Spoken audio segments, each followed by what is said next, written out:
have on the left here our resident Maverick player, I believe. And that is John Kassari. Yep. And John v. John, we got Harduvel over there with Reanimator. Another LA grinder, a regular on the local legacy scene. And he's one of the guys with like foil, you know, Japanese, what have yous. So his deck should be probably pretty attractive. So, yep, his reanimation targets are Angel of Despair, Alice Norn, Imperial Angel, Iona, and Sphinx of the Steel Wind, all of which are singletons, and 3 copies of Jin Kataxis. 3 Animate Deads, Brainstorm Days, Entomb, Force of Will, and then lands.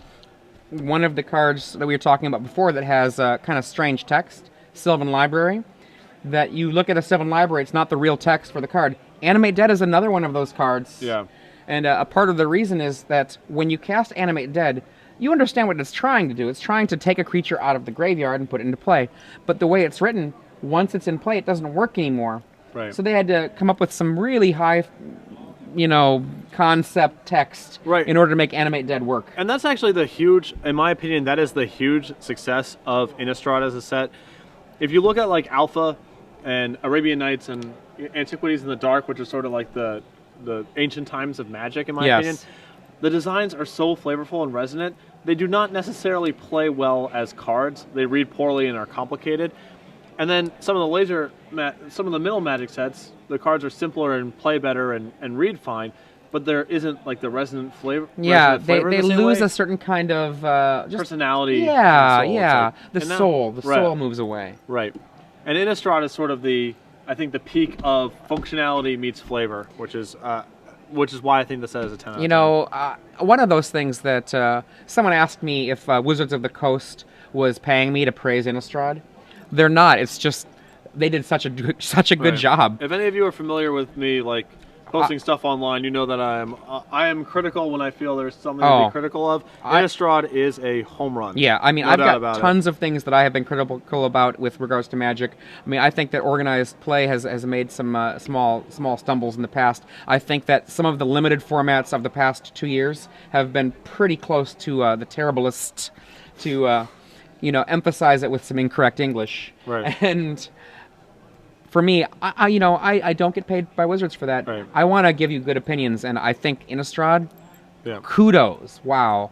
You know, whatever that design and development team, whatever they were drinking, keep them on, you know, like if it's orange juice in the morning and coffee in the evening, if they were eating certain meals, keep them on that. Just make sure that they keep that stuff going. Keep cranking out Innistrads, yeah. One actually really cool thing about Innistrad is if you are the kind of person that likes to make up your own cards, either with your friends or in your head, Innistrad is the best set I've ever seen for inspiring you to make cards. Right. I mean, I know that just amongst my friends and then people that I work with at Star City Games for these events, we've all talked about different cards we've made. I've seen people that have made, like, just pretty much anything that has to do with a horror movie. Yeah. Like... Yeah, the design is inspired and inspiring. It is very well done. Did I tell you about the Innistrad card I would love to see? It doesn't exist, obviously. Right. Red for a 0/1 human that if you whenever a permanent you control goes to a graveyard, your graveyard, deal 1 damage to all other creatures and players. He is, let me think what this guy is representing. Is he like producing earthquakes, or is he like a jackhammer operator? Or you could imagine that it's going to be a 1/1 or a 0/1 human. You could imagine an image of like a child with flame erupting from it. Sure. So this is the carry slash fire starter slash any unstable psychic that you see in horror tropes where like something goes wrong and then they're like, ah, no. It doesn't take much effort to come up with all kinds of different fun, cool horror trope cards for Innistrad. Making them good, that's where the effort comes in. Yeah. I always thought I was a little weirded out by Stormkirk Nobles couldn't be blocked by Human Claws. I thought it should be can attack while the opponent controls a untapped human because you're like it doesn't let you in the house. If it, you know what I mean? So it's like no, obviously you can't come in. You're a vampire, so they all need to be tapped, and then you can start getting in. That's funny. But that's a schlockier design, but I think it's kind of cute. I think you'd have to make the noble a lot more powerful if it couldn't attack if there was a human in play. Halt. No, you can't come in the house. I know you are a vampire. I love the designs, like the flavor of the old designs so much. Like, why does the Abyss not kill artifact creatures? Because robots don't have souls. It's true. That's the reason why. It's like that is awesome. That's an awesome reason.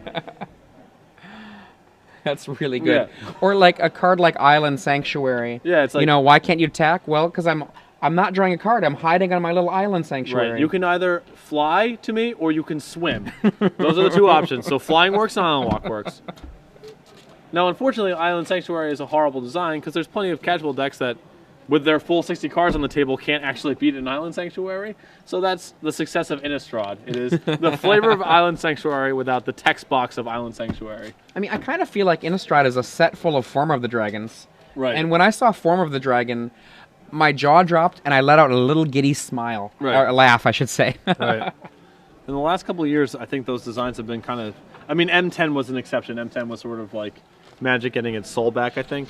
But in the years previous to that, I felt like something had gone missing there. That, the game was too mechanical, I guess, for lack of a better word. I think John is actually going to... John Kassari, our Punishing Maverick player, is actually going down to 5 cards right now. Yuck. Not fun. For those of you who are just joining us, I'm Adrian Sullivan. And I'm Patrick Sullivan. And we are here at the Star City Games Live. Second event of the season. It's here in Los Angeles. The standard event is already in the books. And we saw there, Mono Red, take it down. Yep. I'm not surprised by this, actually. We are not going to see Mono Red take it down here, unfortunately. So that would have been kind of sweet for a back-to-back Mono Red takedowns. Yeah, but, I mean, it's good to mix it up for the viewership at home, you know what I mean? Not every time can the tournament just sway to our, desires. Right. Yeah, not every time. Been good getting to know you. John v. John. Semifinals here. Yep. So Grove of the Vern Willows on turn 1, fetching out a Dryad Arbor. So if you're a reanimator here, who's your fatty of choice? My fatty of choice? Like in this matchup. Right. My end game rather than my beginning game. My beginning game I want Gataxias, but my end game, Swords to Plowshares is one of the only cards that can do anything to me. So it's probably going to be Iona on white because that also stops a whole bunch of other cards as well. I don't know if the Maverick deck can really beat an Imperial Archangel. Although I guess you can get a knight big enough. You can get a knight big enough, no problem. Whereas I think if you get an Iona on the table on turn 2, almost all of the plays that matter suddenly shut off. Right.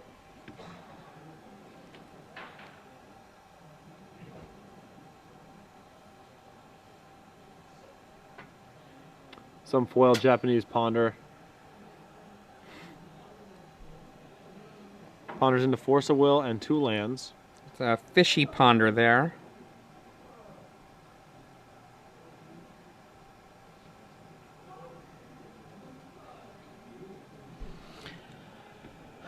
His hand right now, Brainstorm, Force of Will. I think that is a careful study, but I'm not 100% sure of that.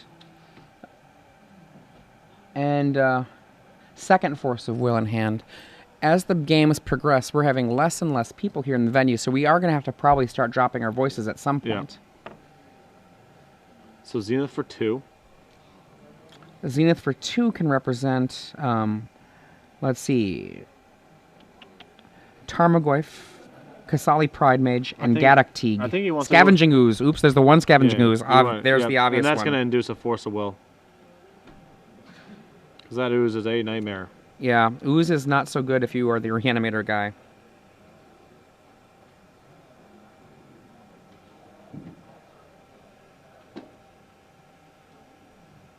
Looks like he just drew Sphinx of the Steel Wind.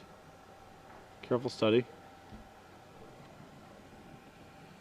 2 cards go. There's a Ponder and an Island drawn from that. He's definitely 2 land. Sorry, a Swamp and a Sphinx it appeared. Oh, sorry, Angel of Despair. Angel of Despair. Sorry. Island. Or sorry, Polluted. Go.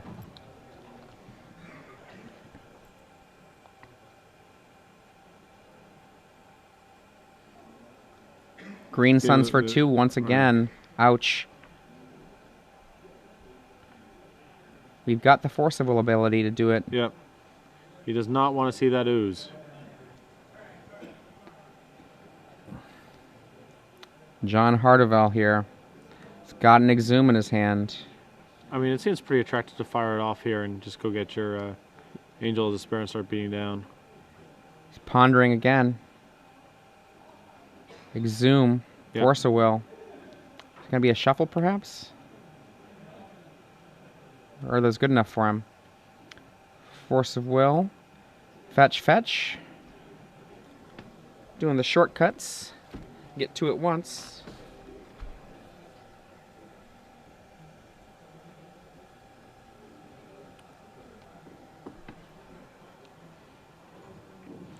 Would not be surprised to see basic and does he have a 3rd basic or just he does have 4 basics in his deck. And John jokes with his Wasteland there.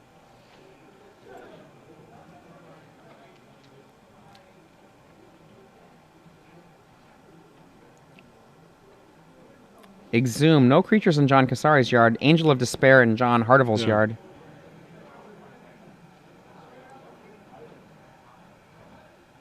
Grove.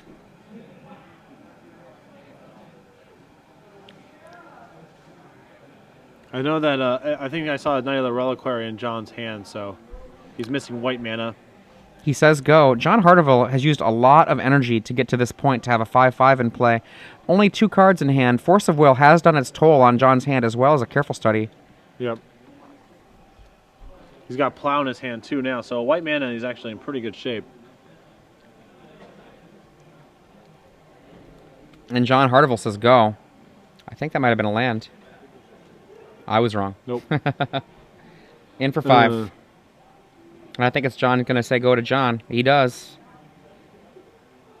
It's a Stoneforge Mystic. Oh, another go. In. I believe that John Kassari is at 5 now. Yeah. And he says Brainstorm main phase. I like this play. See if he can push anything else out there. Reanimate. Can't see what the other 2 cards are. It looks like a fetch land and something. A Sphinx of the Steel Wind. So the Force of Will, the Force of Will basically locks it up.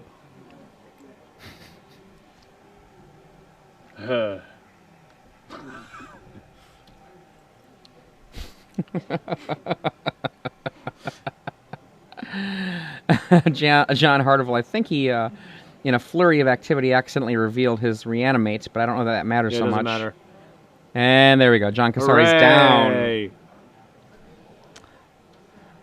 To the sideboard. John Kassari definitely tried to force, to threaten. Oh. And we're back here for a moment. We got another opportunity for a trivia question here. For those of you who are just joining us, I'm Adrian Sullivan. I'm Patrick Sullivan. Last round, we saw the beginning of our top 8. There was a California state champion who was defeated. Yes. And the question I have for you, what was the name of the top 8 player who is the California state champion for 2011? We watched him last round. He's in the top 8 coverage. And if you can tweet the answer to hashtag SCG Premium, you can get 6 free months of SCG Premium. Now, only one of the people out there who actually gets the correct answer will get the 6 free months. But if you put the answer, hashtag SCG Premium, you can get all kinds of excellent various writings, videos, other work by the various people we have at Star City Games. The whole 9, and there's a lot of good content on there. Now, my favorite video content, I always say Michael Jacob because he's the master. Yes. And when it comes to the written content, I right now I think that my favorite regularly writing person for Star City Games is probably Patrick Chapin.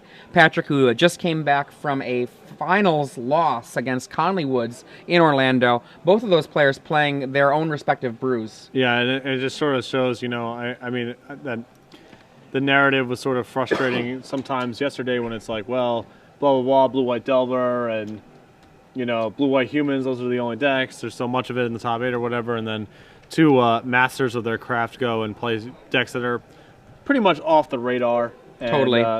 End up meeting in the finals. So I am very rarely doom and gloom when it comes to metagames. I think there's always more to be discovered, and I generally agree. Orlando confirms it. I mean, there are some legitimately bad metagames from time to time. Like Absolutely. Cobblade metagame was simply bad, and there's other examples. I personally enjoyed it, but that's okay. I understand. I agree that it was an oppressive metagame. Right.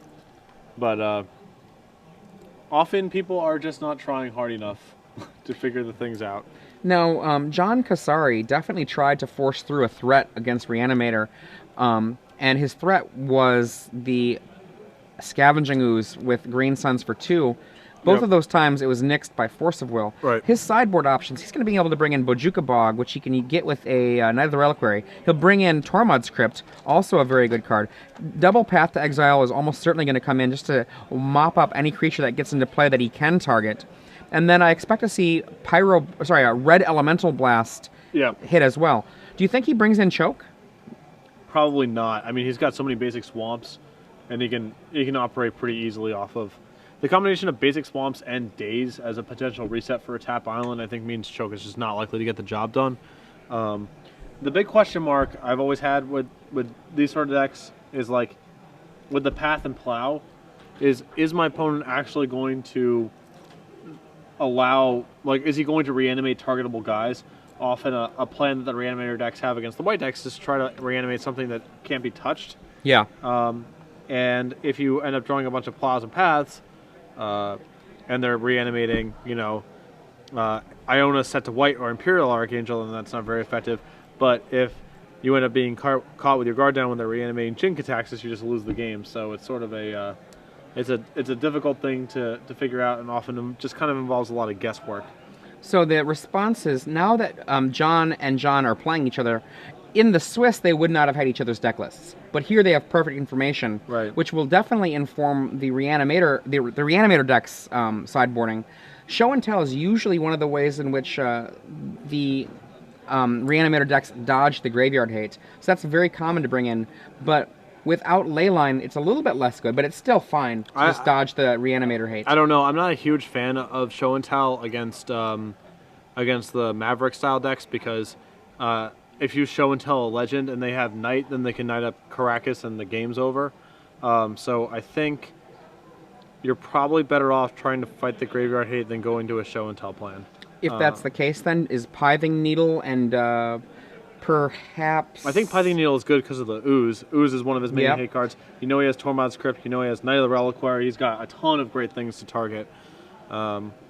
And I also like Dispel as a means to fight swords and paths. Yeah, it's just a question mark of, like, actually what creature package he wants to have access to, and what he thinks his, like, sequence is going to be. Whether or not he thinks fighting over Plow and Path is worth his energy. So I do see that Enlightened Tutor in John Kassari's sideboard exists, so he does have the equivalent of multiple copies of Tormod's Crypt should he want to also bring in Enlightened Tutor. But again, we can't gut our deck too much in order to bring in hate.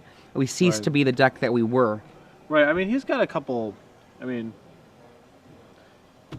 I could see just cutting the Stoneforge, Mystic, and the Jit, just shaving that right out of the deck, because that doesn't seem like it has. And the Sword, if you cut out the entire Stoneforge package, that's 5 cards. Right. Punishing Fire also seems suboptimal. That's 8 cards. Yeah, he has plenty of easy cuts, I think.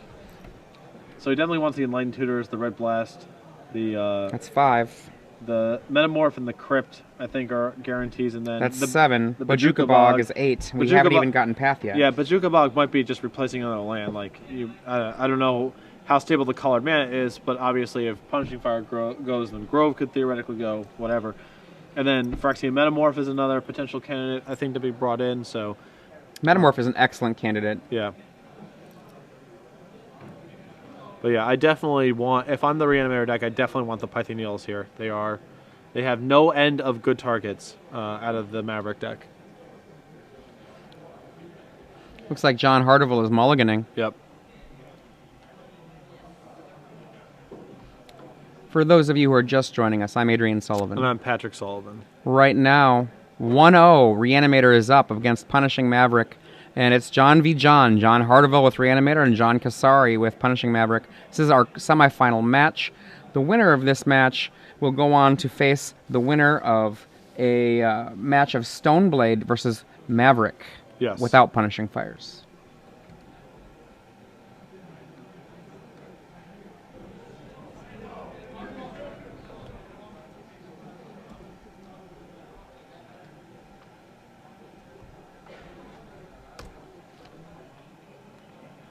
And I think we see a keep there from John Harduvel after the mulligan.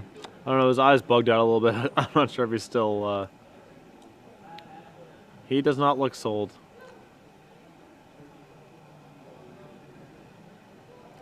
The Magic the Gathering polo shirt, John Harduvel. Yeah, MTG Deals is an LA area dealer and runs some tournaments. Harduvel does mulligan. One thing about Reanimator is one of those decks that can incredibly aggressively mulligan, because all it really takes is a 3 or potentially 4 card combo, with that 3 or 4 card combo being any land, Entomb, and Reanimate.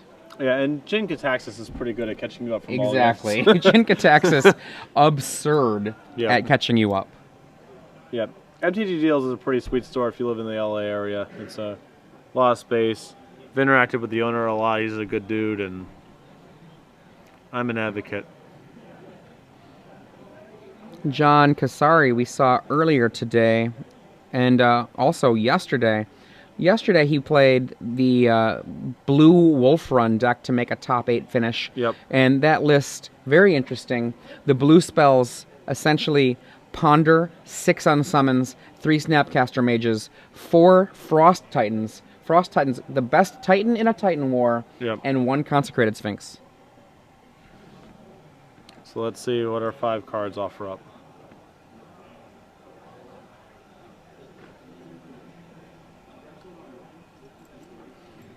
Word from the other match, Stoneblade is up a game, 1-0. Alright, so John seems settled in with his 5-card hand. Turn 1 Enlightened Tutor. I believe we will see the Tormod's Crypt. I'm a little surprised he didn't play it on... Well, that's a weird thing, right? Like, playing the Enlightened Tutor on turn 1 means that you're running into days, but casting it on turn 1 and getting Tormod's Crypt means you're potentially exposing yourself to Pithing Needle, so... Turn 2, John lays Tormod's Crypt. And John has to think about this. John Harduvel has to think about this. Does he want to use the resources to Force of Will? He says fine. Oh, it looks like John only mulliganed once. I'm sorry. Second mana. Oh my goodness, look at all the hate. We see the ooze. So we have fetch and response. So how do we feel about hard casting our fatties this game? Well, show and tell. Show and tell is a thing. Yep. I'm just always apprehensive about bringing that in against the Knight of the Reliquary decks. I mean, it's reasonable to be apprehensive, but at the same time, it gives you another path if they have awesome graveyard hate, and they have to have the Knight of the Reliquary. Right. Well, they never not have it, though. It's a point, counterpoint.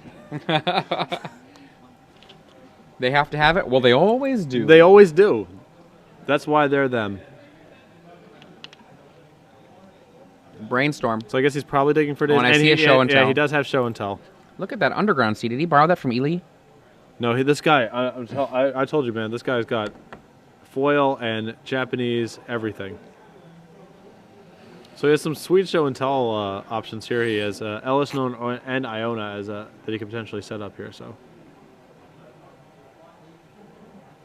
Iona on white, devastating.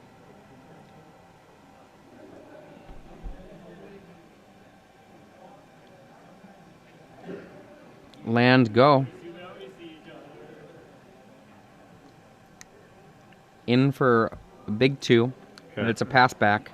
I think I see a path in Kassari's hand. End of the turn, John Harduvel fetches. I think just trying to thin it out. Well, he's shuffling away in Iona. Oh, yeah, the Brainstorm too, yeah. I think he's shuffling away in Iona.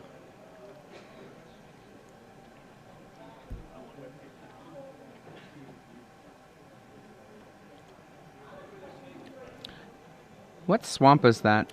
That is a Euroland. I was curious about what kind of investment he put into his basics. That's not a significant one compared to the rest of the deck. Those are worth a couple bucks. They look cool though. I mean, the art's nice and Show and tell. The Iona definitely in his hand, as well as Elishnorn, but I think he's going to go with Iona. Iona set to white. Yes, sir. It's going to be a hard one to beat. Incorrect. And there's the knight. Incorrect.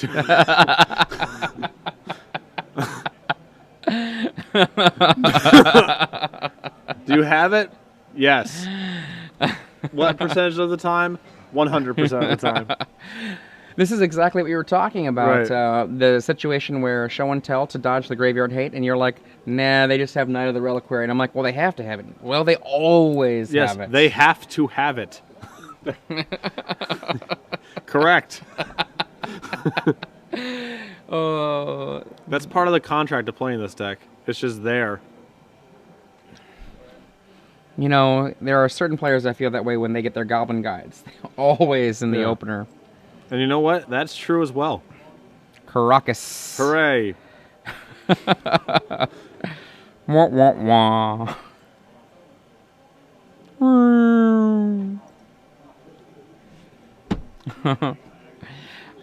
Okay, what are the outs?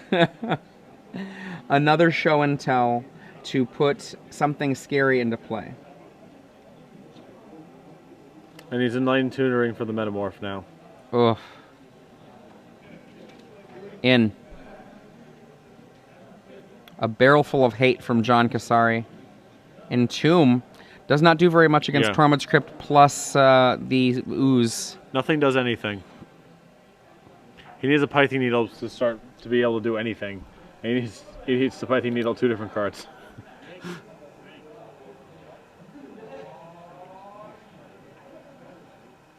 One of the things you can do surprisingly well with green-white is when you're playing against a deck that's kind of combo-rific, what you can do is you can say to your opponent, I understand you are a 2-card combo deck or perhaps more cards for your combo deck. I'm going to play a card that makes you have to be a 3-card combo deck. Can you do it? Yep. I'm going to make you be a deck that has to be a 4-card combo deck. Can you do it? No, I'm going to make you be a deck that has to be a 5-card combo deck. Can you do it? Yep. Okay, you're scooping it up. Yep. So, what are your thoughts on possibly bringing in either Echoing Truth or Wipe Away? Wipe Away, yes. Echoing Truth, maybe. Wipe Away, yes.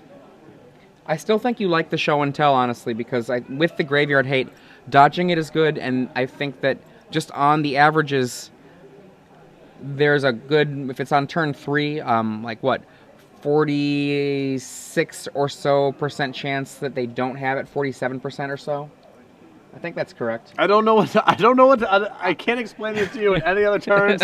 They never not have it. Well, whatever you think the odds are, it is 100%. I understand what you're saying. I'm sorry. This is just the way these things work. Like, how many times have you played against a Primeval Titan deck where they got to 6 mana and they somehow didn't have a Primeval Titan in their hand? A couple times. I've never had it has never happened. That's part of the stipulation. It's like, you will have them in your hand 100% of the time when you have 6 mana. Do you remember Lotus Bloom and Dragonstorm? Of course. 100% of opening hands contained one. That's why the deck was so good, because it always had one in its opening hand. I think this might be maybe it's the people you play with. Maybe they do you cut the deck when you play with them? Yeah, I mean,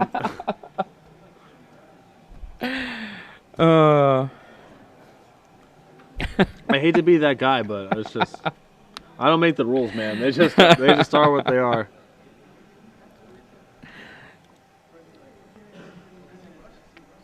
For those of you who are just joining us, we're in the semifinal match here. Reanimator versus the Punishing Maverick deck. They're going on to a third game here. The Reanimator deck was able to win game 1 pretty comfortably after a mulligan to 5 from the Maverick deck.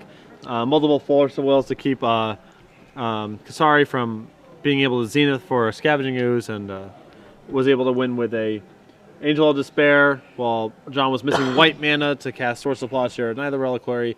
Game 2, we saw a plethora of hate cards Yes. from Kassari, plus a good clock to win the game in relatively easy fashion, and now we're on to the third game. This is the 8th round of Magic we've brought to you in Legacy. 14 different archetypes we've shown you on screen. And like I said before, that's a little below par. Yeah. Usually we get a little bit more than that even. John Harduvel just looked like someone pooped in his soup. Looking at that, looking at that 7. So we might be going back.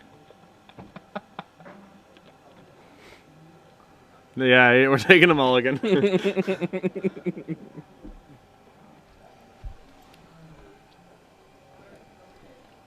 And John Harduvel's deck, very, very able to mulligan.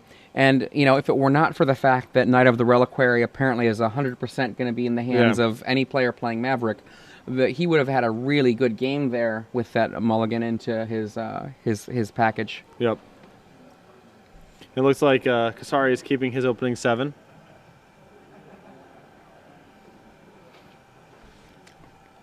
I'm not sure if you played during the era of Ritual Necro. A little bit. That's like a Did they always have Ritual Necro? No. Okay, just checking. No. I mean, they did insofar as there's so many tutors in the deck that they found it by turn 2 every single game.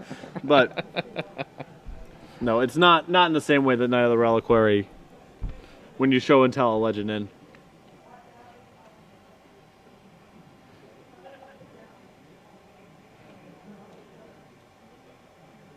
Okay. And a small discussion of some kind. I'm not sure what about. Yeah. Yeah. Okay. So I guess they're asking him just to re-randomize. I certainly do not miss the era of the game where a flip of the top card of a deck could cause a game loss. Yeah, I was talking yesterday with Ricky a little bit about this, about how rules enforcement back in the day was somehow like not really about catching cheaters, but also about being super draconian in terms of rules enforcement. Yes. One of the things that it's actually... Is John going to 5 now? I believe he's going to 5. Yeah. One of the legacies of that for me with my play now is I actually had accidentally flipped over the top card of my opponent's library a number of times. Mm-hmm. And now to this day, I actually never complete the cut. I do the first stage of the cut where I take the cards off and put them back down, and then I let them finish. And I know that I don't have to do that anymore, but I always would somehow just accidentally flip the top over, and I got something like 2 or 3 game losses for it back in the day, and I was just like, okay, I got to stop doing that. I've got to stop being so excitable on my cutting. And yeah, Kassari's just done the magical equivalent of the Dirty Bird, where your opponent mulligans and you rearrange your face down 7 cards into a smiley face. So I guess he's pretty happy with what his opening hand looks like. It's like the rub-ins there a little. Yeah, I did that back in my more precocious days.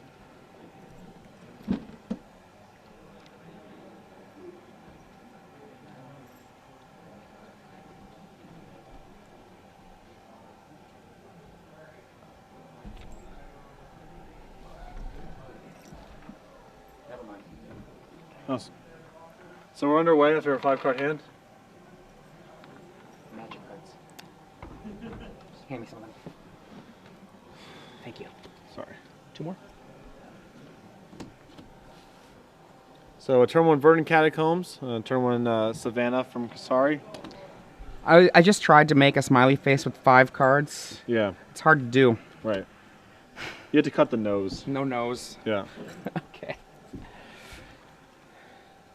Birds of Paradise. That is an ugly Bird of Paradise. Yeah, I think it's from like I think it's the M10 Buy a Box promo. I hope it's only a singleton in his deck. It is only a singleton in his deck.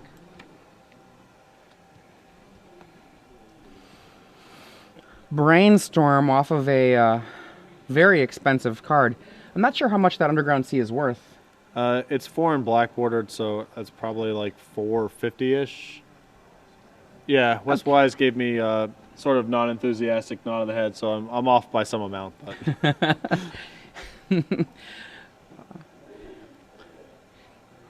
It approaches, probably for some of you who are rent payers, well, now we have probably more than many of you pay for rent in a month in play on John Harduvel's side. Not if you live in Southern California. Thankfully, most of us do not live in Southern California. Yeah. Underground. Ponder. Yep. Careful study hanging out in John Harduvel's hand. We see a Reanimate, A Thoughtseize, and a Tarn. And that looks like a shuffle away. Yeah. I think he needs some sort of... I think he has a reanimation spell in his hand, and he's looking for some way to dump a guy in the graveyard.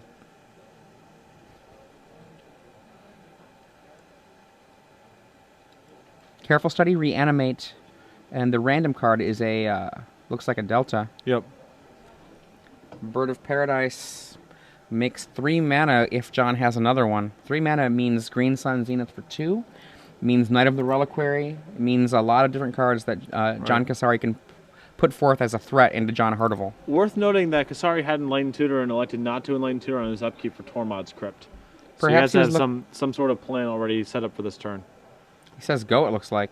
No way. He's got lands in his hand. Did he just... Okay, good. I was like... I saw him point the finger, and I was like, is that a go? We're probably asking how many cards are in there we Harduvel's go. hand. That makes sense. And a Wasteland. Just looking for a little mini Time Walk. Is he going to add anything else to the board besides that? No. And to go. That means he does not have a Stoneforge Mystic in hand. He probably boarded him out, like you said. Other 2-drops, not pretty particularly anything exciting other than Scavenging Ooze, honestly.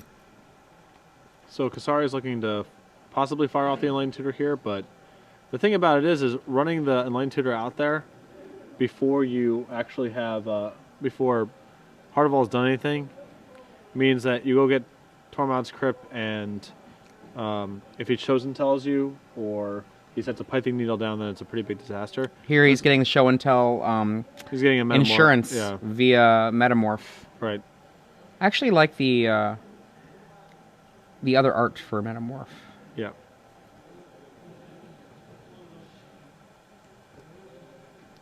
Draws the Metamorph. Show and Tell, no longer a good option for most of John Harduvel's best reanimation targets. Yeah, but the coast is clear for him to actually just straight reanimate something. This is true. Windswept Heath.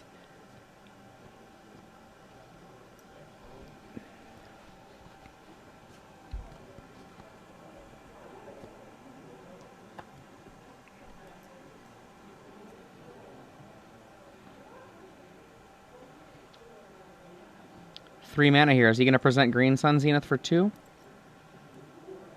Green Sun Zenith for 2.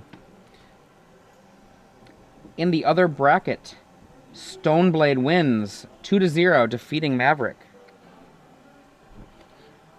All right, that's going to draw a Force of Will. I think Harduvel has a careful study in his hand that he's trying to sandbag.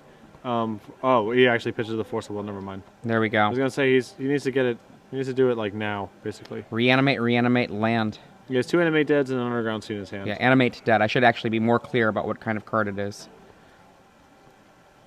Right now, John Kassari, I think, is poised to take this over. Right. He just needs something to ice the graveyard in case Harduvel rips an Entomb. That's kind of a like last order of business here to lock the game up. And Kassari attacks for 1 off of the Noble Hierarch, enhancing the Bird of Paradise. Harduvel draws, says go. Fetch. John Kassari could get a Dryad Arbor here and go for the beats. That's actually the same damage as he had before, though, because the Noble Hierarch will turn off. Or he could get some maybe better random land. I think I would get the Arbor here. There it is, the beats. Arbor Day. Now, Arbor also represents the ability to not be drawn and still have mana. Right. Like, if you put a Summoning Sick Arbor into play, it feels very sad. Arbor no longer sick now that it is John Kassari's turn. Can attack for 2 with the Arbor. So we're still looking at a hand of Metamorph. I believe Kassari's hand is Metamorph, Plow, and lands. Brainstorm. Right. Yep. It's going to be a powerful one. This could be a big draw. And Land. a Pithing Needle, a Show and Tell, and It looked like a land to me, perhaps? yeah, an island. Were the cards. And 2 cards are going to go away, taken away by the Polluted Delta. This is effectively making his Brainstorm what it wants to be, which is a quasi-ancestral recall. Yeah, some huge selection going on here.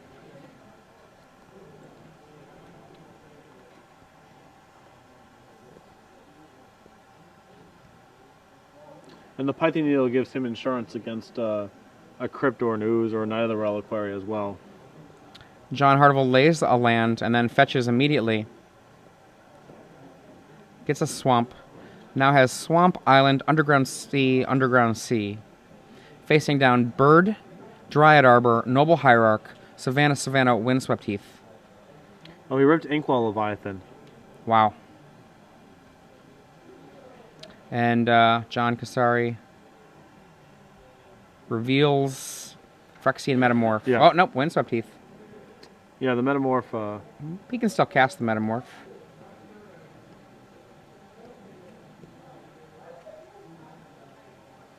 End of the turn, where we're going to see some fetching here. And I think John Kassari is just checking to make sure he can still Metamorph, perhaps. He's... It's a little weird when you show and tell the Metamorph, when you show and tell that guy in. I like doing that, but he gets to attack. He gets to attack right away.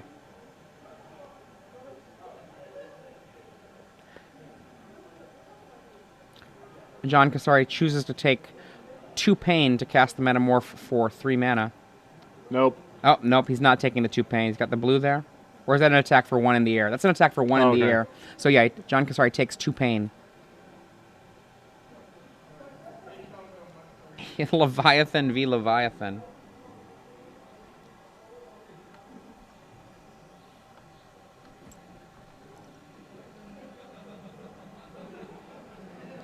So now there we Hardwell's go. dead. Important thing to note, yes. Thank you, Drew Levin. Metamorph cannot copy a creature put into play with show and tell. If the creature was also they don't come in, they're not able to target each other essentially, or not target a. That's weird because it feels like it's like okay. I mean, this is my admittedly amateurish understanding of the rules, but it's like we both put something face down. All right, now they're turned up. All right, Metamorph triggers, and whatever you just put into play is a card in play. Like that's how it. That's how it feels like it should be, but apparently that is not how it is. Fair enough. Thank you, Drew. Drew is perhaps, I think, my favorite go-to person when it comes to... Oh, there we go, the handshake. John Kassari gives a little clappy clap there. I'm surprised that Inkwell Leviathan was still in his deck.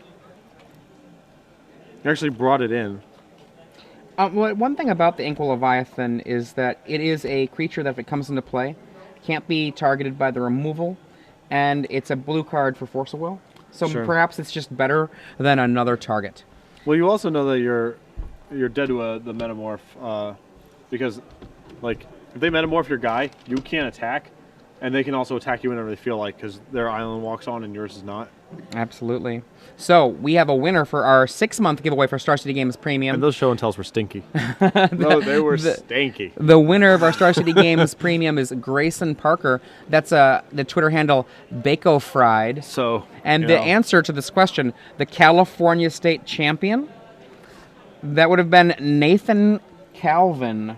The champ. Now, Nathan Calvin really impressed me. I don't think I've seen a young player, he's 15, I don't think I've seen a young player that impressive in a very long time. Like a younger, friendlier Josh Ravitz. Friendlier is a... yeah, all right. There you go. For those of you who are just joining us, we're about to start the final match of Legacy here. It's been a long, about, I would say, 39 hours since we started broadcasting. Yep. And maybe 38.